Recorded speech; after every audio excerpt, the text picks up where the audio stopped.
ಆಮೇಲೆ ನಾನು ವಾಟ್ಸಪ್ ಕಾಲ್ ಮಾಡಿ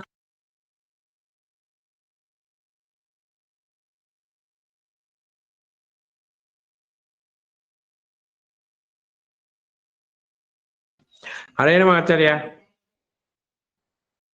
ಹರೇನ್ ನಮಸ್ಕಾರ ಆಚಾರ್ಯ. ನಮಸ್ಕಾರ.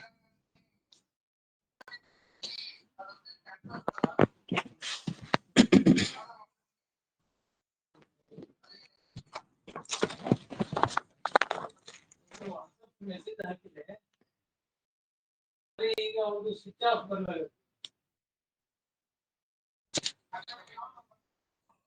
ಇಲ್ಲ ಬಿರಿಯಾನಿ ಏನು ಗೊತ್ತಿಲ್ಲ ಆ ಬೆಳಿಗ್ಗೆ ಮಾಡಿ.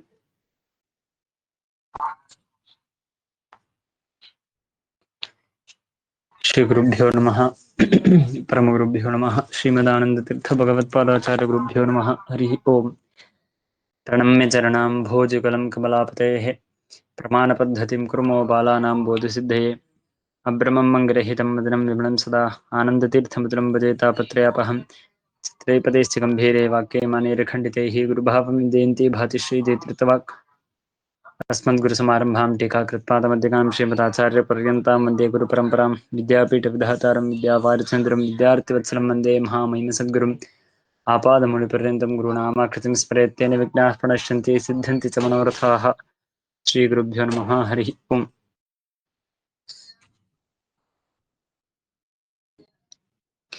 ದ್ವಿವಿಧಂ ಪ್ರಮಾಣಂ ಕೇವಲಂ ಅನುಪ್ರಮಾಣಂ ಚ ಇತಿ. ಇಷ್ಟುವರೆಗೆ ಪ್ರಮಾಣ ಲಕ್ಷಣದ ಪ್ರಮಾಣದ ಉದ್ದೇಶವನ್ನು ಹಾಗೂ ಪ್ರಮಾಣ ಲಕ್ಷಣದ ವಿಚಾರವನ್ನು ಮಾಡಿ ಮುಗಿಸಿದ್ರು. ಇನ್ನು ಮುಂದೆ ವಿಭಾಗ, ಪ್ರಮಾಣದ ಎಷ್ಟು ವಿಧ ಇದೆ ಅಂತ ಹೇಳಿ ವಿಭಾಗ ಮಾಡಬೇಕಾಗಿದೆ. ಅದನ್ನು ಪ್ರಾರಂಭ ಮಾಡ್ತಾರೆ. ದ್ವಿವಿಧಂ ಪ್ರಮಾಣಂ ಕೇವಲಂ ಅನುಪ್ರಮಾಣಂಚ ಇತಿ. ಅಂದ್ರೆ ಕೇವಲ ಪ್ರಮಾಣ ಅಂತ ಒಂದು, ಅನುಪ್ರಮಾಣ ಅಂತ ಮತ್ತೊಂದು, ಹೀಗೆ ಎರಡು ವಿಧವಾದ ಪ್ರಮಾಣಗಳು. ಇದನ್ನು ಸುಮ್ಮನೆ ಸಂಕ್ಷೇಪವಾಗಿ ನಾವು ಇಲ್ಲೇ ತಿಳಿಯೋದಾದ್ರೆ, ಹುಟ್ಟಿದಂತಹ ಜ್ಞಾನ ಏನಿದೆಯೋ ಅದನ್ನು ಕೇವಲ ಪ್ರಮಾಣ ಅಂತ ಕರೆಯೋದು.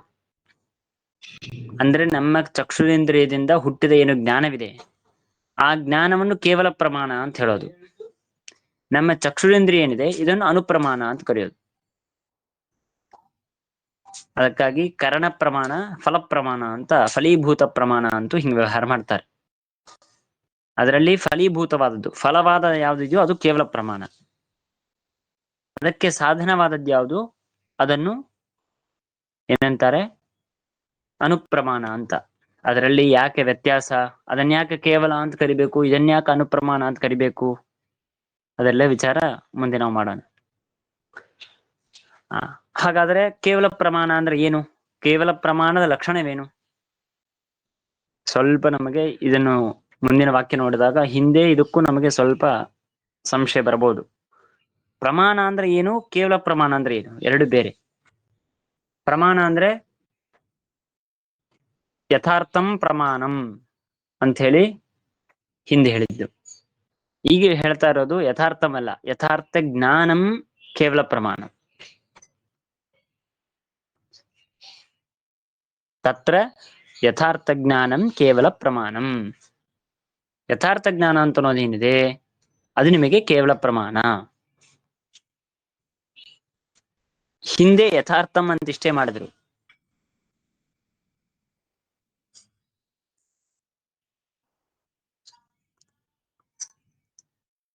ಯಥಾರ್ಥಂ ಅಂತ ಅನ್ನೋದಕ್ಕೆ ನಾವು ಅರ್ಥ ವಿಚಾರವನ್ನು ಮಾಡಿದ್ದೇವೆ. ಜ್ಞೇಯ ವಿಷಯೀಕಾರಿ, ಯಥಾವಶ್ಯಕ ಜ್ಞೇಯ ವಿಷಯೀಕಾರಿ ಅಂತ ಇಷ್ಟೇ ಅರ್ಥ ಬರುತ್ತೆ. ಈಗ ಯಥಾರ್ಥಂ ಅಂತ ಇಷ್ಟೇ ಹೇಳಿ ನಾವು ಯಥಾರ್ಥ ಜ್ಞಾನಂ ಅಂತಂದ್ವಿ ಅಂದ್ರೆ ಯಥಾವಶ್ಯಕ ಜ್ಞೇಯ ವಿಷಯೀಕಾರಿ ಜ್ಞಾನ ಅಂತ ಅರ್ಥ ಬರುತ್ತೆ. ವಸ್ತು ಹೇಗೆ ಇದೆಯೋ ಅದನ್ನು ಹಾಗೆಂದು ಗ್ರಹಿಸುವ ಜ್ಞಾನ ಏನಿದೆಯೋ ಇದನ್ನು ಕೇವಲ ಪ್ರಮಾಣ ಅಂತ ಕರೀತಾರೆ. ಇದು ನಿಮಗೆ ಪ್ರತ್ಯಕ್ಷದಲ್ಲೂ ಅಷ್ಟೇ, ಅನುಮಿತಿಯಲ್ಲೂ ಅಷ್ಟೇ, ಶಾಬ್ದಬೋಧದಲ್ಲೂ ಅಷ್ಟೇ. ಮೂರೂ ತರಹ ಬರುವಂತಹ ಜ್ಞಾನ ಏನಿದೆ ಅದು ನಮಗೆ ಕೇವಲ ಪ್ರಮಾಣ ಅಂತ ಕರಿತೇವೆ. ಅಂದ್ರೆ ಈಗ ಕಣ್ಣಿನಿಂದ ನಮಗೆ ಒಂದು ಜ್ಞಾನ ಬಂತು. ಕಣ್ಣು ಚಕ್ಷುರೇಂದ್ರಿಯ ಒಂದೇ ಉದಾಹರಣೆ ಹೇಳ್ತಾ ಇದ್ದೇವೆ ನಾವು. ಚಕ್ಷುರೇಂದ್ರಿಯ, ತ್ವಗಿಂದ್ರಿಯ, ಘ್ರಾಣೇಂದ್ರಿಯ, ಶ್ರೋತ್ರೇಂದ್ರಿಯ, ಹೀಗೆ ಪ್ರತಿಯೊಂದು ಇಂದ್ರಿಯಗಳಿಂದಾಗಿ ನಮಗೇನೊಂದು ಜ್ಞಾನ ಬರುತ್ತೆ, ಅದನ್ನು ಕೇವಲ ಪ್ರಮಾಣ. ಯಾಕೆ ಅದು ಕೇವಲ ಪ್ರಮಾಣ? ಯಥಾರ್ಥ ಜ್ಞಾನಂ, ಯಥಾವಸ್ಥಿತ ಜ್ಞೇಯ ವಿಷಯೀಕಾರಿಯಾದ ಜ್ಞಾನವಾಗಿದೆ. ಆದ್ದರಿಂದ ಅದನ್ನು ಕೇವಲ ಪ್ರಮಾಣ ಅಂತ ಕರಿಬೇಕು ಅಂತ ಇಷ್ಟು ಕೇವಲ ಪ್ರಮಾಣದ ಲಕ್ಷಣವನ್ನು ಹೇಳಿದರು. ಆದಮೇಲೆ ಯಥಾರ್ಥ ಮಿತಿ ಸಂಶಯಾದಿ ವಿದಾಸಃ. ಯಥಾರ್ಥ ಜ್ಞಾನಂ ಅಂತ ಇರುವಾಗ ಜ್ಞಾನಂ ಅಂತ ಇಷ್ಟೇ ಹೇಳ್ಬಿಡಿ, ಯಥಾರ್ಥ ಜ್ಞಾನಂ ಅಂತ ಯಾಕೆ ಹೇಳಬೇಕು? ದಲಕೃತ್ಯ ವಿಚಾರ ಅಂತಂತೇವಲ್ಲ ಹಾಗೆ, ಜ್ಞಾನಂ ಕೇವಲ ಪ್ರಮಾಣಂ ಇಷ್ಟೇ ಹೇಳ್ಬಿಡಿ ಸಾಕು. ಯಥಾರ್ಥ ಜ್ಞಾನಂ ಅಂತ ಯಥಾರ್ಥ ಅಂತ ಅನ್ನೋದನ್ನ ಯಾಕೆ ಸೇರಿಸ್ಬೇಕು ಅಂತಂದ್ರೆ ಅವಾಗ ಏನ್ ಸಮಸ್ಯೆ ಆಗತ್ತೆ ಅಂದ್ರೆ, ಜ್ಞಾನಂ ಕೇವಲ ಪ್ರಮಾಣಂ ಅಂತ ಇಷ್ಟೇ ಹೇಳಿಬಿಟ್ಟರೆ ಸಂಶಯವೂ ಒಂದು ಜ್ಞಾನವೇ, ವಿಪರೀತ ಜ್ಞಾನ ಅದೂ ಒಂದು ಜ್ಞಾನವೇ. ಅದನ್ನು ನಾವು ಕೇವಲ ಪ್ರಮಾಣ ಅಂತ ಕರಿಬೇಕವಾ? ನೀವ್ ಹೇಳಿದ್ದೇನು? ಜ್ಞಾನಂ ಕೇವಲ ಪ್ರಮಾಣ ಸಲಕ್ಷಣಂ. ಜ್ಞಾನಂ ಸಂಶಯವೂ ಒಂದು ಜ್ಞಾನವೇ, ವಿಪರೀತ ಜ್ಞಾನ ಭ್ರಮ ಅದು ಒಂದು ಜ್ಞಾನವೇ. ಹಾಗಾಗಿ ಕೇವಲ ಪ್ರಮಾಣದ ಲಕ್ಷಣ ನಿಮಗೆ ಸಂಶಯದಲ್ಲಿ, ವಿಪರೀತ ಜ್ಞಾನದಲ್ಲಿ ಬಂತು. ಅದಕ್ಕಾಗಿ ನಾವೇನ್ ಮಾಡ್ಬೇಕು? ಕೇವಲ ಜ್ಞಾನಂ ಅಂತ ಕರಿಬಾರದು, ಯಥಾರ್ಥ ಜ್ಞಾನಂ ಅಂತ ಕರಿಬೇಕು. ಅವಾಗೇನಾಗತ್ತೆ? ಯಥಾರ್ಥ ಅಂತ ಅನ್ನೋದು ಅಲ್ಲಿ ಬರ್ಲಿಲ್ಲ. ಸಂಶಯ ಒಂದು ಜ್ಞಾನವಾಗಿದೆ. ನಾವು ಸಂಶಯದ ವಿಚಾರ ಮಾಡಿದ್ದೇವೆ. ಸಂಶಯದು ಡೋಳಾಯಮಾನ, ಇದೋ ಅದೋ ಅಂತ ಬರುತ್ತೆ ಹೊರತು ಯಥಾರ್ಥವಾಗಿ ಯಥಾವಸ್ಥಿತ ಜ್ಞೇಯ ವಿಷಯೀಕಾರಿಯಾದ ಜ್ಞಾನ ಅಂತ ಆಗೋದಿಲ್ಲ ಸಂಶಯ. ವಿಪರೀತ ಜ್ಞಾನವನ್ನು ತಿಳ್ಕೊಳ್ಳೋದಾದ್ರೆ ವಿಪರೀತವಾದದ್ದನ್ನು ಗ್ರಹಣ ಮಾಡುತ್ತೆ, ಯಥಾವಸ್ಥಿತವಾದಂತಹ ಅರ್ಥದ ಗ್ರಹಣವನ್ನು ಮಾಡುವುದಿಲ್ಲ ಜ್ಞಾನ. ನಾವಾದ್ರೂ ಯಥಾರ್ಥ ಜ್ಞಾನಂ ಅಂತ ಹೇಳಿದ್ದೇವೆ, ಅದು ನಿಮಗೆ ಸಂಶಯದಲ್ಲಾಗ್ಲಿ ವಿಪರೀತ ಜ್ಞಾನದಲ್ಲಾಗ್ಲಿ ಎಲ್ಲೂ ಬರೋದಿಲ್ಲ. ಹಾಗಾಗಿ ಅತಿವ್ಯಾಪ್ತಿ ಪರಿಹಾರವಾಯಿತು. ಇನ್ನ ಜ್ಞಾನಮಿತಿ ಪ್ರತ್ಯಕ್ಷಸ್ಯ ಅಂದ್ರೆ ಜ್ಞಾನಮಿತಿ ಅಂತಂದ್ರೆ ಜ್ಞಾನಂ ಅಂತ ಹೇಳದೇನೆ ಯಥಾರ್ಥಂ ಅಂತ ಇಷ್ಟೇ ಹೇಳಿದರೆ, ಯಥಾರ್ಥ ಜ್ಞಾನಂ ಕೇವಲ ಪ್ರಮಾಣಂ ಅಂತ ಯಾಕೆ ಹೇಳ್ಬೇಕು? ಯಥಾರ್ಥಂ ಕೇವಲ ಪ್ರಮಾಣಂ ಅಂತ ಇಷ್ಟೇ ಹೇಳ್ಬಿಡೋಣ. ಅವಾಗೇನಾಗತ್ತೆ? ಪ್ರತ್ಯಕ್ಷ ಪ್ರತ್ಯಕ್ಷ ಪ್ರತ್ಯಕ್ಷ ಅಂತ ಶಬ್ದಕ್ಕೆ ಅಭಿಪ್ರಾಯ ಅನುಪ್ರಮಾಣ ಅಂತ ಅಭಿಪ್ರಾಯ. ಅದಕ್ಕೆ ನಾನು ಹಿಂದಿನ ಪಾಠದಲ್ಲಿ ಹೇಳಿದ್ದೇನೆ ಅಂತ ಅನಿಸುತ್ತೆ. ಯಾವ ಪ್ರಮಾಣದಲ್ಲೂ ಹೀಗಿಲ್ಲ, ಪ್ರತ್ಯಕ್ಷದಲ್ಲಿ ಮಾತ್ರ ಹೀಗಿದೆ. ಏನಂದ್ರೆ ಕಾರಣವನ್ನು ಒಂದೇ ಶಬ್ದದಿಂದ ಕರೆಯೋದು, ಕಾರ್ಯವನ್ನು ಒಂದೇ ಶಬ್ದದಿಂದ ಕರೆಯೋದು. ಅಂದ್ರೆ ಚಕ್ಷುರೇಂದ್ರಿಯಕ್ಕೂ ಪ್ರತ್ಯಕ್ಷ ಅಂತ ಕರಿಬಹುದು, ಚಕ್ಷುರೇಂದ್ರಿಯಿಂದ ಹುಟ್ಟಿದ ಜ್ಞಾನವನ್ನು ಪ್ರತ್ಯಕ್ಷ ಅಂತ ಕರೀತಾರೆ. ಬೇರೆ ಯಾವ ಪ್ರಮಾಣದಲ್ಲೂ ಅನಿಮಿತಿ, ಅನುಮಾನ, ಶಬ್ದ, ಶಾಬ್ದಬೋಧ ಹೀಗೆ ಎಲ್ಲೂ ನಿಮಗೆ ಹೀಗಿಲ್ಲ. ಅನಿಮಿತಿಗೆ ಕಾರಣವಾದದ್ದನ್ನು ಅನುಮಾನ ಅಂತ ಕರೀತಾರೆ, ಹುಟ್ಟಿದ ಜ್ಞಾನವನ್ನು ಅನಿಮಿತಿ ಅಂತ ಕರೀತಾರೆ. ಶಬ್ದದ ವಿಷಯದಲ್ಲಿ ಶಬ್ದ ಇದು ಅನುಪ್ರಮಾಣ ಅಂತ ಕರೀತಾರೆ, ಶಬ್ದದಿಂದ ಹುಟ್ಟಿದಂತಹ ಜ್ಞಾನ ಇದು ಕೇವಲ ಪ್ರಮಾಣ ಅಂತ ಕರೀತಾರೆ, ಶಾಬ್ದಬೋಧ ಅಂತ ಕರೀತಾರೆ. ಆದ್ರೆ ಪ್ರತ್ಯಕ್ಷದಲ್ಲಿ ಮಾತ್ರ ಫಲವನ್ನೂ ಪ್ರತ್ಯಕ್ಷ ಅಂತ ಕರೆಯೋದು, ಕಾರಣವನ್ನೂ ಪ್ರತ್ಯಕ್ಷ ಅಂತ ಕರೆಯೋದು. ಇದು ನಮಗೆ ಒಂದೇ ಶಬ್ದದಿಂದ ಎರಡೂ ವ್ಯವಹಾರ ಮಾಡೋದು. ಇರಲಿ. ಹಾಗಾಗಿ ಏನಾಯ್ತು? ಪ್ರತ್ಯಕ್ಷಸ್ಯ ಅಂದ್ರೆ ಅನುಪ್ರಮಾಣ. ಯಾಕೆ ಅನುಪ್ರಮಾಣ ಅಂತ ಹೋಗ್ಬೇಕು ಅಂತಂದ್ರೆ, ಇವಾಗ ಕೇವಲ ಪ್ರಮಾಣದ ಲಕ್ಷಣ ಹೇಳ್ತಾ ಇದ್ದೇವೆ, ಅವಾಗ ಪ್ರತ್ಯಕ್ಷದಲ್ಲಿ ದೋಷ ಕೊಡ್ತಾ ಇದ್ದಾರೆ ಅಂತಂದ್ರೆ ಅದು ಕೇವಲ ಪ್ರಮಾಣ ಅಂತ ಆಗಿರೋದಿಲ್ಲ, ಅನುಪ್ರಮಾಣ ಅಂತ ಆಗಿರುತ್ತೆ. ಅಂದ್ರೆ ಚಕ್ಷುರೇಂದ್ರಿಯ ಅದು ಯಥಾರ್ಥವೇ ಆಗಿದೆ. ನೀವೇನಂದ್ರಿ? ಜ್ಞಾನಂ ಅಂತ ಹೇಳದೇನೆ ಯಥಾರ್ಥಂ ಅಂತ ಇಷ್ಟೇ ಅಂದ್ಬಿಟ್ರೆ, ಯಥಾರ್ಥ ಅಂತ ಅನ್ನೋದಕ್ಕೆ ಅರ್ಥವೇನು? ಯಥಾವಸ್ಥಿತ ಜ್ಞೇಯ ವಿಷಯೀಕಾರಿ ಅಷ್ಟೇ ಅರ್ಥ ಬರುತ್ತೆ, ಜ್ಞಾನ ಅಂತನೂ ಅರ್ಥ ಬರಲ್ಲ. ಯಥಾವಸ್ಥಿತವಾದ ಅರ್ಥ ವಿಷಯೀಕಾರಿ, ಯಥಾವಸ್ಥಿತ ಅರ್ಥ ವಿಷಯೀಕಾರಿ ಅದು ನಮ್ಮ ಚಕ್ಷುರೇಂದ್ರಿಯ ಪ್ರತ್ಯಕ್ಷ ಅನುಪ್ರಮಾಣ, ಅದು ಯಥಾವಸ್ಥಿತ ಜ್ಞೇಯ ವಿಷಯೀಕಾರಿಯಾಗಿದೆ. ಹಾಗಾಗಿ ಯಥಾವಸ್ಥಿತ ಜ್ಞೇಯ ವಿಷಯೀಕಾರಿತ್ವ ರೂಪವಾದ ಯಥಾರ್ಥತ್ವ ಅಂತ ಅನ್ನೋದೇನಿದೆ ಅದು ನಿಮಗೆ ಅನುಪ್ರಮಾಣವಾದ ಪ್ರತ್ಯಕ್ಷದಲ್ಲಿ ಬಂತು, ಅತಿವ್ಯಾಪ್ತಿ. ಅದಕ್ಕಾಗಿ ನಾವು ಜ್ಞಾನಂ ಅಂತ ಅನ್ನೋದನ್ನು ಸೇರಿಸಬೇಕು. ಅಂದ್ರೆ ಯಥಾರ್ಥ ಜ್ಞಾನಂ ಅಂತ ಹೇಳಬೇಕು. ಅವಾಗೇನಾಗತ್ತೆ? ಅನುಪ್ರಮಾಣವಾದ ನಮ್ಮ ಪ್ರತ್ಯಕ್ಷದಲ್ಲಿ ಯಥಾರ್ಥ ಅಂತನೋ ಅಂಶ ಬಂದರೂ ಕೂಡ ಯಥಾರ್ಥ ಜ್ಞಾನ ಅಂತನೋ ಅಂಶ ಬರೋದಿಲ್ಲ.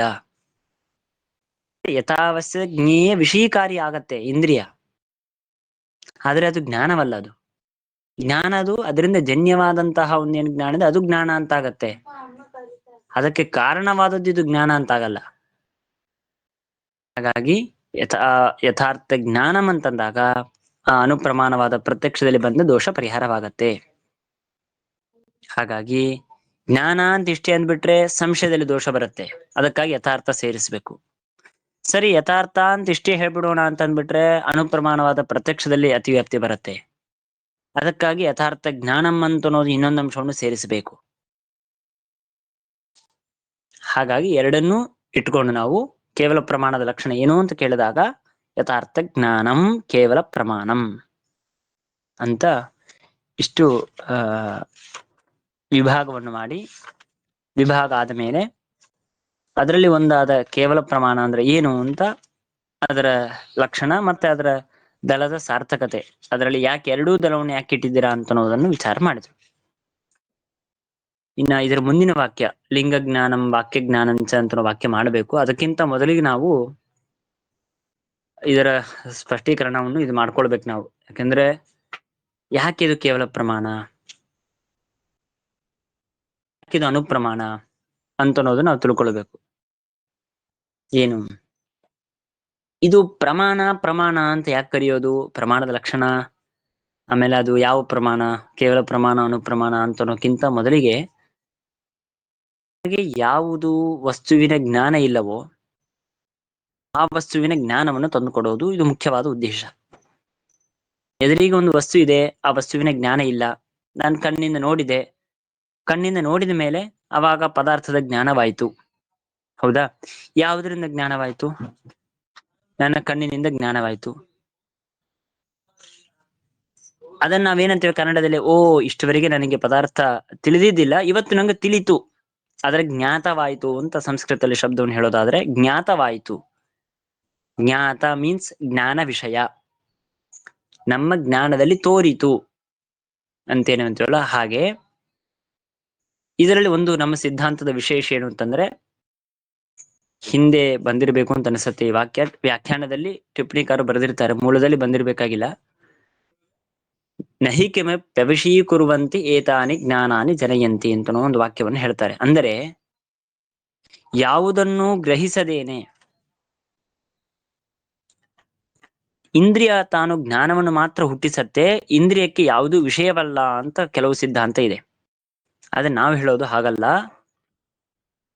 ಜ್ಞಾನದಲ್ಲಿ ಯಾವುದು ವಿಷಯವಾಗತ್ತೆ ಅಂದ್ರೆ ಇಂದ್ರಿಯದಲ್ಲಿ ಯಾವುದು ವಿಷಯವೋ ಅದೇ ಜ್ಞಾನದಲ್ಲಿ ವಿಷಯ. ಅಂದ್ರೆ ನಿಮ್ಮ ಜ್ಞಾನದಲ್ಲಿ ಯಾವುದು ತೋರಿತು? ನನ್ನ ಕಣ್ಣು ಎದುರಿಗೆ ಇರುವಂತಹ ಪುಸ್ತಕ ತೋರಿತು. ಹಾಗಾದ್ರೆ ಜ್ಞಾನದಲ್ಲಿ ಯಾವುದು ವಿಷಯ? ಪುಸ್ತಕ ವಿಷಯ.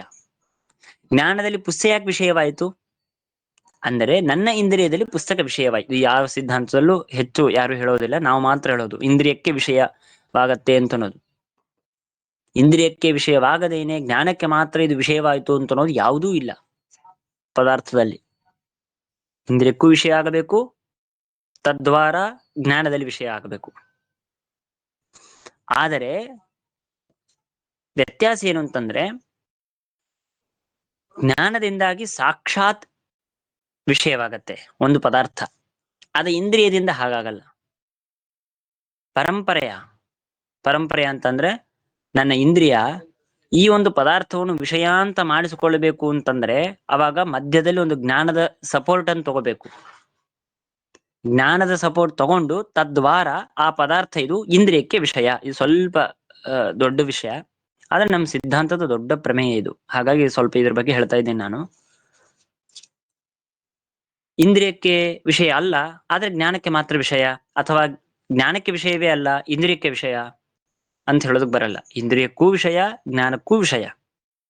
ಅದನ್ನ ನಾವು ಸಂಸ್ಕೃತದಲ್ಲಿ ಹೇಳೋದಾದ್ರೆ ಜ್ಞೇಯತ್ವ ಸಂಪಾದನೆ ಅಂತಂತಾರೆ. ಜ್ಞೇಯತ್ವ ಸಂಪಾದನೆ ಅಂದ್ರೆ ಆ ಒಂದು ಪದಾರ್ಥಕ್ಕೆ ಜ್ಞಾನ ವಿಷಯತ್ವವನ್ನು ತಂದುಕೊಡೋದು, ಇದು ಜ್ಞೇಯತ್ವ ಸಂಪಾದನೆ. ಜ್ಞಾನ ಇದು ಸಾಕ್ಷಾತ್ತಾಗಿ ಮತ್ತೊಂದರ ಯಾವುದರ ಸಪೋರ್ಟ್ ಅನ್ನು ತೆಗೆದುಕೊಳ್ಳದೇನೆ ನೇರವಾಗಿ ಒಂದು ಪುಸ್ತಕಾದಿ ಪದಾರ್ಥಗಳಿಗೆ ಜ್ಞೇಯತ್ವವನ್ನು ಅಂದ್ರೆ ಜ್ಞಾನ ವಿಷಯತ್ವವನ್ನು ತಂದುಕೊಟ್ಟಿತು. ಅದನ್ನೇ ನಾವು ಸಂಸ್ಕೃತದಲ್ಲಿ ಹೇಳುವ ಶಬ್ದ ಸಾಕ್ಷಾತ್ ಜ್ಞೇಯತ್ವ ಸಂಪಾದಕ. ಸಾಕ್ಷಾತ್ ಜ್ಞೇಯತ್ವ ಸಂಪಾದಕ ಅಂದ್ರೆ ಮತ್ತೊಂದರ ಯಾವುದರ ಸಹಾಯವಿಲ್ಲದೇನೆ ತಾನೇ ತಾನು ಒಂದು ಪದಾರ್ಥದಲ್ಲಿ ಜ್ಞೇಯತ್ವವನ್ನು ತಂದುಕೊಟ್ಟಿತು. ಇದರಲ್ಲಿ ಪ್ರಶ್ನೆ ಬರುತ್ತೆ, ಜ್ಞಾನ ಇದು ಮತ್ತೊಂದರ ಸಹಾಯವಿಲ್ಲದೇನೆ ಜ್ಞೇಯತ್ವವನ್ನು ತಂದುಕೊಡುತ್ತೆ ಅಂತ ಹೆಂಗಾಗತ್ತೆ? ಇಂದ್ರಿಯ ಬೇಕಲ್ವಾ? ಇಂದ್ರಿಯ ಇಲ್ಲದೆ ಜ್ಞಾನ ಬಂತ? ಬರಲಿ. ಆದರೆ ಅದು ಜ್ಞಾನ ಹುಟ್ಟೋದಕ್ಕಾಗಿ ಇಂದ್ರಿಯದ ಸಪೋರ್ಟ್ ಬೇಕಾಗಿತ್ತು. ಆ ಜ್ಞೇಯತ್ವವನ್ನು ತಂದು ಕೊಡೋದಕ್ಕಾಗಿ ಇಂದ್ರಿಯ ಬೇಕಾಗಿಲ್ಲ. ಎರಡೂ ಬೇರೆ ಇದೆ. ಜ್ಞಾನವು ತನ್ನ ಉತ್ಪತ್ತಿಗಾಗಿ ಇಂದ್ರಿಯ ಬೇಕು, ಇಂದ್ರಿಯ ಸನ್ನಿಕರ್ಷ ಬೇಕು. ಹುಟ್ಟಿದ ಜ್ಞಾನ ತನ್ನ ಪದಾರ್ಥದಲ್ಲಿ ಜ್ಞೇಯತ್ವವನ್ನು, ಜ್ಞಾನ ವಿಷಯತ್ವ ರೂಪವಾದ ಜ್ಞೇಯತ್ವವನ್ನು ತಂದು ಕೊಡೋದಕ್ಕಾಗಿ ಮತ್ತೊಂದರ ಸಹಾಯ ಸರ್ವಥಾ ಇಲ್ಲ. ಹಾಗಾಗಿ ನಮ್ಮ ಜ್ಞಾನ ಏನಾಯ್ತು? ಸಾಕ್ಷಾತ್ ಜ್ಞೇಯತ್ವ ಸಂಪಾದಕ. ಮತ್ತೊಂದರ ಸಪೋರ್ಟ್ ಇಲ್ಲದೇನೆ ಪದಾರ್ಥಕ್ಕೆ ಜ್ಞೇಯತ್ವವನ್ನು ತಂದು ಕೊಡ್ತಾ ಇದೆ. ಹಾಗಾಗಿ ಸಾಕ್ಷಾತ್ ಜ್ಞೇಯತ್ವ ಸಂಪಾದಕವಾದದ್ದರಿಂದಾಗಿ ಜ್ಞಾನ ಇದು ಕೇವಲ ಪ್ರಮಾಣ. ಅರ್ಥವಾಯ್ತಲ್ಲ? ಇದು ಕೇವಲ ಪ್ರಮಾಣದ ವ್ಯವಹಾರ ಮಾಡುವಂತಹದ್ದಕ್ಕೆ ಅರ್ಥ. ಆಚಾರ್ಯ, ಒಂದು ಚಿಕ್ಕ ಸಂಶಯ. ಈ ಜ್ಞೇಯತ್ವ ಎಂಬುದು ಏನ್ ಅರ್ಥ ಆಚಾರ್ಯ? ಜ್ಞೇಯತ್ವ ಮೀನ್ಸ್ ಜ್ಞಾನ ವಿಷಯತ್ವ. ಇದನ್ನ ನಿಮ್ ಕನ್ನಡದಲ್ಲಿ ಹೇಳ್ಬೇಕು ಅಂದ್ರೆ ತಿಳಿತು, ತಿಳಿಯೋದು. ಇಲ್ಲ, ಹಂಗ ನಾವು ಜ್ಞಾನ ವಿಷಯ ಆಗ್ಬೇಕು ಹಂಗಂದ್ರ ಇಂದ್ರಿಯ ಇಂದ್ರಿಯಕ್ಕೆ ಇಲ್ಲ. Correct, exact. ನಾನು ಅದನ್ನೇ ಹೇಳಿದೆ. ಇಂದ್ರಿಯ ಇಲ್ಲ ಹೇಗಾಗೋದು? ಇಂದ್ರಿಯ ಬೇಕು. ಯಾಕೆ ಬೇಕು ಇಂದ್ರಿಯ? ಜ್ಞಾನ ಹುಟ್ಟೋದಕ್ಕೆ ಇಂದ್ರಿಯ ಬೇಕಾಗಿತ್ತು. ಜ್ಞಾನ ಹುಟ್ಟೋದಕ್ಕಾಗಿ ಇಂದ್ರಿಯ ಬೇಕಾಗಿತ್ತು. ಸೊ ತನ್ನ ಇಂದ್ರಿಯ ತನ್ನ ಕೆಲಸ ಏನು ಅಷ್ಟು ಮಾತ್ರ ಮಾಡುತ್ತೆ. ಜ್ಞಾನವನ್ನು ಹುಟ್ಟಿಸುವ ಕೆಲಸ ಇಂದ್ರಿಯಕ್ಕೆ. ಆ ಕೆಲಸವನ್ನು ಮಾಡಿ ತುಂಬ ಕೂತು ಬಿಡತ್ತೆ. ಜ್ಞಾನದ ಕೆಲಸವೇನು? ಜ್ಞೇಯತ್ವವನ್ನು ತಂದುಕೊಡೋದು. ಅದ್ರ ಕೆಲಸ ಅದು ಮಾಡತ್ತೆ. ಅರ್ಥ ಆಯ್ತಲ್ಲ? ಅರ್ಥ ಆಯ್ತು. ಹಾಗಾಗಿ ಜ್ಞಾನ ಇದು ಸೋತ್ಪತ್ತೋ ಅಂತಾರೆ. ತನ್ನ ಉತ್ಪತ್ತಿಗಾಗಿ ಮತ್ತೊಂದರ ಇಂದ್ರಿಯ ಸನ್ನಿಕರ್ಷವನ್ನು ಅಪೇಕ್ಷೆ ಪಟ್ಟಿತು. ಬಟ್ ಆ ಪದಾರ್ಥದಲ್ಲಿ ಜ್ಞೇಯತ್ವವನ್ನು, ಜ್ಞಾನ ವಿಷಯತ್ವವನ್ನು ನಂಗೆ ತಿಳಿಯಿತು ಅಂತನ್ನುವ ಅಂಶವನ್ನು ತಂದು ಕೊಡಬೇಕು ಅಂತನ್ನೋದಕ್ಕಾಗಿ ಇಂದ್ರಿಯವನ್ನು ಅಪೇಕ್ಷೆ ಪಡೋದಿಲ್ಲ. ತಾನು ತನ್ನ ಸಾಮರ್ಥ್ಯದಿಂದಲೇನೆ ತನ್ನ ಕಾರ್ಯವಾದ ಒಂದು ಜ್ಞೇಯತ್ವ ಸಂಪಾದನೆ ಅಂತ ಅನ್ನೋದು ನೇರವಾಗಿ ತಂದುಕೊಡತ್ತೆ. ಅದು ಜ್ಞಾನ, ಅದು ಯಾವ ಜ್ಞಾನ ಬೇಕಾದ್ರೆ ಇರ್ಲಿ. ನಮ್ಮ ಚಕ್ಷುರಿಂದ್ರಿಯಿಂದ ಬಂದ ಜ್ಞಾನ, ಕಿವಿಯಿಂದ ಬಂದ ಜ್ಞಾನ, ಮೂಗು, ಬಾಯಿ, ಜಿಹ್ವೇಂದ್ರಿಯ, ಹೀಗೆ ಯಾವುದೇ ಇಂದ್ರಿಯ ಇರಲಿ, ಎಲ್ಲಾ ಇಂದ್ರಿಯದಿಂದಲೂ ಬಂದ ಜ್ಞಾನ. ಮತ್ತೆ ಅನುಮಿತಿ, ಶಾಬ್ದಬೋಧ, ಯಾವುದೇ ಜ್ಞಾನವಿದ್ದರೂ ಅದು ನೇರವಾಗಿ ಆ ಪ್ರಮಾಣಕ್ಕೆ ವಿಷಯವಾದದ್ರಲ್ಲಿ ಜ್ಞೇಯತ್ವವನ್ನು, ಜ್ಞಾನ ವಿಷಯತ್ವವನ್ನು ತಂದುಕೊಡತ್ತೆ. ಹಾಗಾಗಿ ಸಾಕ್ಷಾತ್ ಸಂಪಾದಕವಾಯಿತು, ನೇರವಾಗಿ ಜ್ಞೇಯತ್ವವನ್ನು ತಂದು ಕೊಡ್ತಾ ಇದೆ ಅಂತ ಕಾರಣಕ್ಕಾಗಿ ಅದನ್ನು ನಾವು ಕೇವಲ ಪ್ರಮಾಣ ಅಂತ ಕರೀಬೇಕು. ಅರ್ಥವಾಯ್ತಾ? ಇದು ನಿಮಗೆ ಕೇವಲ ಪ್ರಮಾಣ ಅಂದ್ರೆ ಏನು ಅಂತ ನಾನು ವಿವರಣೆ ಮಾಡಿದೆ. ಇದರಲ್ಲಿ ಶ್ರೀಮದಾಚಾರ್ಯ ವಾಕ್ಯಗಳು ಅನೇಕವಿದೆ. ಜ್ಞಾನಾರ್ಥೆ ಜ್ಞೇಯತ ಮುಖ್ಯ, ಶಬ್ದಾರ್ಥೆ ತದನಂತರಂ. ಅದು ಇನ್ನ ಸ್ವಲ್ಪ ಅವಾಂತರ ವಿಷಯ, ಅದು ಸದ್ಯಕ್ಕೆ ಬೇಡ. ಇನ್ನ ನೆಕ್ಸ್ಟ್ ಸ್ಟೆಪ್ ನಾವು ಅನುಪ್ರಮಾಣ ಅಂದ್ರೆ ಏನು ಅಂತ ತಿಳ್ಕೊಳ್ಳೋಣ. ಅಲ್ಲಿ ಶಬ್ದದಿಂದಲೇನೆ ಅರ್ಥ ಬಂದ್ಬಿಡತ್ತೆ. ಅಂದ್ರೆ ಅನುಪ್ರಮಾಣ, ಪ್ರಮಾಣ ಅಲ್ಲ, ಅನುಸರಿಸಿ ಇರುವಂತಹದ್ದು. ಯಾವುದನ್ನು ಅನುಸರಿಸಿರುವಂತಹದ್ದು? ಹೇಗೆ ಇದು ಜ್ಞೇಯತ್ವವನ್ನು ತಂದುಕೊಡತ್ತೆ? ಇದು ಅಷ್ಟು ಬೇಗ ನಮಗೆ ಕನ್ವಿನ್ಸ್ ಆಗಲ್ಲ. ಯಾಕೆಂದ್ರೆ ಜ್ಞಾನಕ್ಕೆ ವಿಷಯ ಇರತ್ತೆ, ಇಂದ್ರಿಯಕ್ಕೇನು ವಿಷಯ ಆಗೋದಿರತ್ತೆ? ಇದು ಜ್ಞಾನಕ್ಕೆ ವಿಷಯವೋ ಹೌದೋ ಇಲ್ವೋ ಅಂತೆಲ್ಲ ಚರ್ಚೆ ಮಾಡಬಹುದು. ಇಂದ್ರಿಯಕ್ಕೆ ಇದು ವಿಷಯವೋ ಹೌದೋ ಅಲ್ವೋ ಅಂತ ಚರ್ಚೆ ಯಾರೂ ಮಾಡೋದಿಲ್ಲ. ನಾವು ಮಾತ್ರ ಹೇಳ್ತೇವೆ ಇಂದ್ರಿಯಕ್ಕೂ ವಿಷಯ ಇದೆ. ಯಾಕೆ ಇದನ್ನ ಯಾಕೆ ಒಪ್ಪಬೇಕು? ಸಣ್ಣ ಕಾರಣ. ಬಟ್ ನಾವು ಈಗ ವಿಚಾರ ಮಾಡೋದು ಇದು ಬೇರೆ ವಿಷಯ ಆಗತ್ತ. ಆದ್ರೂ ಇದಕ್ಕೆ ಸಂಬಂಧಪಟ್ಟಿದ್ದಿದೆ ಅಂತ ಅನ್ನೋ ಕಾರಣಕ್ಕೆ ಹೇಳೋಣ. ಇಂದ್ರಿಯಕ್ಕೆ ವಿಷಯ ಆಗೋದಿಲ್ಲ ಆದ್ರೆ ಇಂದ್ರಿಯದಿಂದ ಹುಟ್ಟಿದ ಜ್ಞಾನಕ್ಕೆ ಮಾತ್ರ ವಿಷಯ ಅಂತ ಅಂದ್ಬಿಟ್ರೆ ಸಮಸ್ಯೆ ಏನು ಅಂತಂದ್ರೆ, ಈ ಇಂದ್ರಿಯದಿಂದ ಇದೇ ಜ್ಞಾನ ಯಾಕೆ ಹುಟ್ಟಿತು? ಸ್ವಲ್ಪ ಅರ್ಥ ಮಾಡ್ಕೊಳ್ಳಿ. ನಾನು ಕಣ್ಣಿಂದ ಒಂದು ಪದಾರ್ಥ ನೋಡಿದೆ, ಅವಾಗ ಒಂದು ಜ್ಞಾನ ಹುಟ್ಟಿತು, ಹೌದಾ? ಆ ಜ್ಞಾನವೇ ಯಾಕೆ ಹುಟ್ಟಿತು, ಬೇರೆ ಜ್ಞಾನ ಯಾಕೆ ಹುಟ್ಟಿಲ್ಲ? ಇದಕ್ಕೆ ನಿಯಾಮಕ ಏನು ಇದಕ್ಕೆ ಕಾರಣ ಏನ್ ಕೊಡ್ತೀರಾ ನೀವು? ನಾನು ನನ್ನ ಕಣ್ಣೆದುರಿಗೆ ಒಂದು ಚಿಕ್ಕ ಪಾತ್ರೆ ಇದೆ, ನನ್ನ ಕಣ್ಣಿಂದ ಪಾತ್ರೆ ನೋಡಿದೆ. ಪಾತ್ರೆ ನೋಡಿದ ಮೇಲೆ ಇದಂ ಪಾತ್ರಂ ಅಂತ ನನಗೆ ಒಂದು ಜ್ಞಾನ ಬಂತು. ಆ ಜ್ಞಾನದಲ್ಲಿ ವಿಷಯವಾಯಿತು ಪಾತ್ರೆ, ಹೌದಾ? ಪಾತ್ರೆಯ ಜ್ಞಾನವೇ ಯಾಕೆ ಬಂತು, ಬೇರೆ ಜ್ಞಾನ ಯಾಕೆ ಬಂದಿಲ್ಲ ಅಂತ ನಾನು ಪ್ರಶ್ನೆ ಮಾಡಿದಾಗ ಅದಕ್ಕೇನು ಉತ್ತರ ಕೊಡ್ಬೇಕು ನೀವು? ಒಂದೇ ಉತ್ತರ, ಅನೇಕ ಪ್ರಶ್ನೆಯ ಉತ್ತರ ಅಲ್ಲ ಇದು ಈ ವಿಷಯದಲ್ಲಿದೆ, ಇರಲಿ ಒಂದೇ ಉತ್ತರ. ಇಂದ್ರಿಯಕ್ಕೆ ಪಾತ್ರೆ ವಿಷಯವಾಗಿದೆ, ಹಾಗಾಗಿ ಪಾತ್ರೆಯನ್ನು ವಿಷಯವನ್ನಾಗಿ ಪಡೆದ ಇಂದ್ರಿಯದಿಂದ ಹುಟ್ಟಿದ ಈ ಜ್ಞಾನ, ಹಾಗಾಗಿ ಆ ಜ್ಞಾನದಲ್ಲಿ ಆ ಪಾತ್ರೆ ವಿಷಯ. ಇದನ್ನು ಬಿಟ್ಟು ಬೇರೆ ಯಾವುದನ್ನು ನಾವು ಯುಕ್ತಿಯನ್ನು ಕೊಡೋದಕ್ಕೆ ಸಾಧ್ಯವಿಲ್ಲ. ಬೇರೆ ಯಾವ ಪದಾರ್ಥವೂ ಇಲ್ಲಿ ತೋರೋದಿಲ್ಲ ಇದೇ ಪದಾರ್ಥ ತೋರುತ್ತೆ ಅಂತ ಅನ್ನೋದಕ್ಕೆ. ಇದೇ ಪ್ರಶ್ನೆ ಇಂದ್ರಿಯಕ್ಕೆ ಮಾಡಬಹುದು. ಇಂದ್ರಿಯಕ್ಕೆ ಇದೇ ಯಾಕೆ ವಿಷಯ ಅಂತ ಕೇಳಿದಾಗ ಅವಾಗ ನಮ್ಗೇನು ಪ್ರಶ್ನೆ ಉತ್ತರ ಏನಂತಂದ್ರೆ, ನಮ್ಮ ಇಂದ್ರಿಯ ಪಾತ್ರೆ ನೋಡ್ತಾ ಇದೆ, ಇಂದ್ರಿಯ ನಮ್ಮ ಕಣ್ಣು ಆ ವಸ್ತುವನ್ನು ನೋಡ್ತಾ ಇದೆ, ಹಾಗಾಗಿ ವಸ್ತು ವಿಷಯ, ಹೊರತು ಬೇರೆ ವಸ್ತು ನೋಡ್ತಾ ಇಲ್ಲ, ಹಾಗಾಗಿ ಬೇರೆ ವಸ್ತು ವಿಷಯವಲ್ಲ. ಸಿಂಪಲ್. ಜ್ಞಾನಕ್ಕೆ ಯಾಕಿದೆ ವಿಷಯ ಅಂತ ಅನ್ನೋದಕ್ಕೆ ಜ್ಞಾನ ಇದು ಇದನ್ ಜ್ಞಾನ ಏನ್ ನೋಡೋದಿರತ್ತೆ, ಜ್ಞಾನಕ್ಕೆ ವಿಷಯವಾಗೋದಿರತ್ತೆ ಅಷ್ಟೇ. ಆದ್ರೆ ಇಂದ್ರಿಯ ನಮಗೆ ನೋಡ್ತಾ ಇದೆ, ನಮ್ ಕಣ್ಣು ತೆಗೆದು ನೋಡ್ತಾ ಇದ್ದೇವೆ. ಜ್ಞಾನಕ್ಕೆ ಯಾಕೆ ವಿಷಯ, ಇಂದ್ರಿಯಕ್ಕೆ ಅದು ವಿಷಯವಾಗಿದೆ, ಆದ್ರಿಂದ. ಇಂದ್ರಿಯಕ್ಕೆ ಯಾಕೆ ವಿಷಯ, ಇಂದ್ರಿಯ ನೋಡ್ತಾ ಇದೆ ಆದ್ರಿಂದ. ಹಾಗಾಗಿ ಇದನ್ನು ಬಿಟ್ರೆ ಬೇರೆ ಯಾವ ಯುಕ್ತಿಯೂ ಹೇಳೋದಕ್ಕೆ ಸಾಧ್ಯವೇ ಇಲ್ಲ. ಹಾಗಾಗಿ ನಮ್ಮ ಸಿದ್ಧಾಂತ ನಾವು ಹೇಳೋದು ಇಂದ್ರಿಯಕ್ಕೂ ವಿಷಯ ಇದೆ, ಹೌದಾ? ಆಯ್ತು, ಹಾಗಾದ್ರೆ ವಿಷಯ ಇದೆ ಅಂತ ಸಿದ್ಧವಾಯ್ತು. ಇದನ್ನು ಕೇವಲ ಅಂತ ಕರೆದು ಬಿಡಿ, ಜ್ಞಾನವನ್ನು ಕೇವಲ ಅಂತ ಕರೆದಂತೆ ಪಾಪ ಇದನ್ನು ಕೇವಲ ಅಂತ ಕರೆದು ಬಿಡೋಣ. ಯಾಕೆ ಇದನ್ನು ಅನುಪ್ರಮಾಣ ಅಂತ ಕರಿಬೇಕು? ಪ್ರಮಾಣ ಅಂತ ಕರಿತಾ ಇರೋದು ಅಭಿಪ್ರಾಯ ಜ್ಞೇಯತ್ವವನ್ನು ತಂದು ಕೊಡತ್ತೆ, ನಮಗೂ ತಿಳಿವಳಿಕೆ, ತಿಳಿಯೋದನ್ನು ಅಂತನ್ನುವ ಅಂಶ ನಾವು ಕನ್ನಡದಲ್ಲಿ ಏನ್ ಹೇಳ್ತೇವೆ ಅದನ್ನು ತಂದು ಕೊಡತ್ತೆ. ಹಾಗಾಗಿ ಅದನ್ನು ಪ್ರಮಾಣ. ಇದೂ ತಿಳಿಸಿಕೊಡತ್ತೆ, ಇದೂ ತಿಳಿಸಿಕೊಡತ್ತೆ. ಅಂದ್ರೆ ಇದಕ್ಕೂ ವಿಷಯವಿದೆ, ಅದಕ್ಕೂ ವಿಷಯವಿದೆ. ನಮ್ಮ ಚಕ್ಷುರೇಂದ್ರಿಯಕ್ಕೂ ವಿಷಯವಿದೆ, ಅದರಿಂದ ಹುಟ್ಟಿದ ಜ್ಞಾನಕ್ಕೂ ವಿಷಯವಿದೆ. ಎರಡಕ್ಕೂ ವಿಷಯ ಇದು ಸಮಾನವಾಗಿದೆ ಅಂತಂದ ಮೇಲೆ ಇದನ್ನು ಕೇವಲ ಪ್ರಮಾಣ, ಇದನ್ನು ಅನುಪ್ರಮಾಣ ಅಂತ ಕರೀರಿ, ಅಥವಾ ಎರಡನ್ನೂ ಅನುಪ್ರಮಾಣ ಅಂತ ಕರೆಯೋಣ ಅಂತಂದ್ರೆ ಹಾಗಲ್ಲ. ನಾವು ಹಿಂದೆ ವಿಚಾರ ಮಾಡಿದ್ದು, ಕೇವಲ ಪ್ರಮಾಣ ಅಂತ ಆಗಬೇಕು ಅಂದ್ರೆ ಅದು ಸಾಕ್ಷಾತ್ತಾಗಿ ಜ್ಞೇಯತ್ವ ಸಂಪಾದನೆ ಮಾಡತ್ತೆ. ಆದರೆ ನಮ್ಮ ಇಂದ್ರಿಯ ಜ್ಞೇಯತ್ವ ಸಂಪಾದನೆ ಮಾಡತ್ತೆ, ಬಟ್ ಸಾಕ್ಷಾತ್ ಮಾಡಲ್ಲ, ಪರಂಪರೆಯ ಮಾಡತ್ತೆ. ಅಂದರೆ ನಮ್ ಕಣ್ಣಿದೆ, ನಮ್ ಕಣ್ಣಿನಂದು ಒಂದು ಜ್ಞಾನವೇ ಹುಟ್ಟಿಲ್ಲ ಅಂತ ಇಟ್ಕೊಳ್ಳಿ, ಯಾವ ಜ್ಞಾನವೂ ಹುಟ್ಟಿಲ್ಲ. ಅವಾಗ ಆ ನಮ್ಮ ಈ ಚಕ್ಷುರೇಂದ್ರಿಯ ಆ ಪದಾರ್ಥಕ್ಕೆ ಜ್ಞೇಯತ್ವವನ್ನು ತಂದು ಕೊಡತ್ತಾ ನಿಮಗೆ? ಸರ್ವಥಾ ಸಾಧ್ಯ ಇಲ್ಲ. ಅವಾಗ ಏನಾಗ್ಬೇಕಿತ್ತಂದ್ರೆ, ನಮ್ ತಲೆ ಹಿಂದೆ ಯಾವ್ದೋ ಒಂದು ಪದಾರ್ಥವಿದೆ, ಆ ಪದಾರ್ಥ ಜ್ಞಾನ ನಿಮಗೆ ಹುಟ್ಟಿತಾ? ಹುಟ್ಟಿಲ್ಲ. ಆದ್ಮೇಲೆ ಆ ಪದಾರ್ಥದಲ್ಲಿ ಜ್ಞೇಯತ್ವ ಬಂತ? ಬಂದಿಲ್ಲ. ಅಥವಾ ನಿಮ್ ಕಣ್ಣು ಎದುರಿಗೆ ಇದೆ, ನೀವು ಕಣ್ಣು ಮುಚ್ಚಿದಿರಿ, ಅವಾಗ ಪದಾರ್ಥದ ಜ್ಞಾನ ಬಂತ? ಬಂದಿಲ್ಲ. ಅವಾಗಲ್ಲಿ ಜ್ಞೇಯತ್ವ ಬಂತ? ಬಂದಿಲ್ಲ.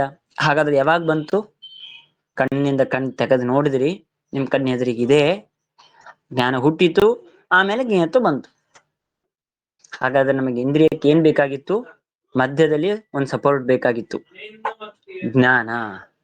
ಅಂದರೆ ಒಂದು ಪದಾರ್ಥದಲ್ಲಿ ಜ್ಞೇಯತ್ವವನ್ನು ತಂದು ಕೊಡಬೇಕಾದಾಗ ನಮ್ಮ ಇಂದ್ರಿಯ ಇದು ಜ್ಞಾನದ್ವಾರ ಜ್ಞಾನವನ್ನು ಹುಟ್ಟಿಸಿ ತಾನು ಒಂದು ಪದಾರ್ಥಕ್ಕೆ ಜ್ಞೇಯತ್ವವನ್ನು ತಂದು ಕೊಡತ್ತೆ. ಒಂದು ಮಧ್ಯದಲ್ಲಿ ತಾನು ಬೇಕಾಗಿತ್ತು. ಪರಂಪರಾ ಅಂತಂತಾರೆ ಇದನ್ನೇ, ಪರಂಪರೆಯ ಜ್ಞೇಯತ್ವ ಸಂಪಾದಕ. ಹೀಗೆ ಪರಂಪರೆಯ ಜ್ಞೇಯತ್ವ ಸಂಪಾದನೆ ಮಾಡಿದ್ದರಿಂದಾಗಿ ನಮ್ಮ ಇಂದ್ರಿಯಾದಿ ಅನುಪ್ರಮಾಣಗಳನ್ನು ಅನುಪ್ರಮಾಣ ಅಂತ ಕರೆಯೋದಕ್ಕೆ ಇದೇ ಮುಖ್ಯ ಉದ್ದೇಶ. ಆದರೆ ಜ್ಞಾನವಿದು ಯಾವುದರ ಸಪೋರ್ಟ್ ಇಲ್ಲದೇನೆ ನೇರವಾಗಿ ತನ್ನಷ್ಟಕ್ಕೆ ತಾನು ಜ್ಞಾನ ಹುಟ್ಟಿದೆ ಅಂದಮೇಲೆ ಜ್ಞೇಯತ್ವವನ್ನು ತಂದು ಕೊಟ್ಟೇ ಕೊಡತ್ತೆ.